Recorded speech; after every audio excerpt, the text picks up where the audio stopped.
Viral ngayon ng isang ina na naglabas ng sama ng loob sa kanyang anak, nakakadurog ng puso. Panoorin ninyo. Hindi ko lang alam kung ano problema ng anak ko. Pag sinasaway mo, magsigaw. Araw-araw nagtatrabaho ko para sa kanila. Wala man ganit tulong. Pasaway pa, tapos murahin ka pa.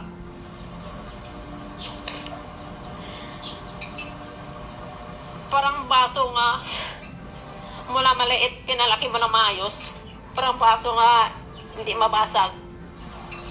Paglaki, pasaway.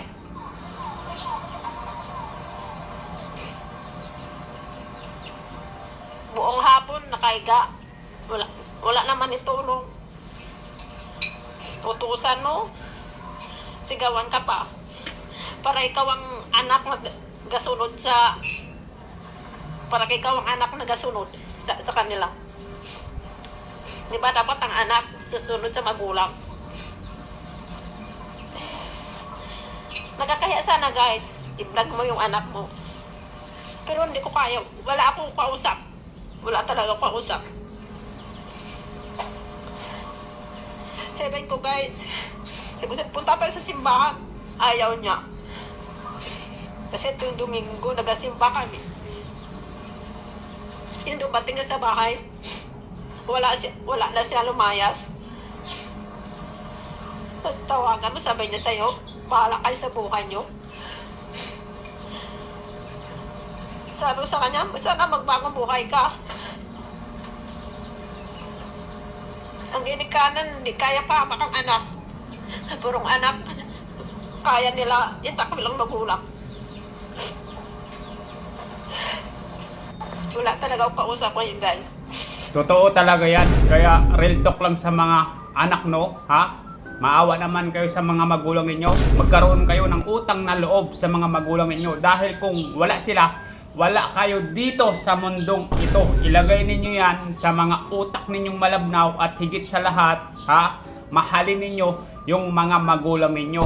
Mga impokrita at impokrito kayo. Grabe kayo nagsacrifice ng mahabang panahon yung mga magulang sa inyo, tapos gaganyan-ganyan ninyo lang, mumura-murahin ninyo. Wala na nga kayong naiambag, tapos kayo pa yung matapang. Pambihirang buhay yan. Ang kakapal ng mga pagmumuka. Diba? Kasi alam nyo kung bakit ganyan yung mga ugali ng mga kabataan na yan? Dahil nga, napapanood nila yan sa social media, doon sa mga content creator na mga pulpul, na mga bastos. Pambihirang buhay yan.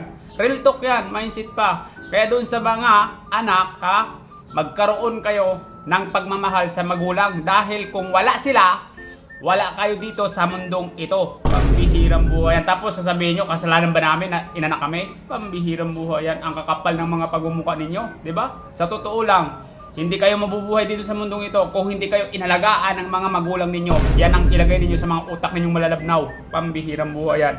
Pinalaki mo na lahat-lahat, nagsacrifice ka na para mabuhay, tapos ganyan pang igaganti. Pambihirang buhay yan.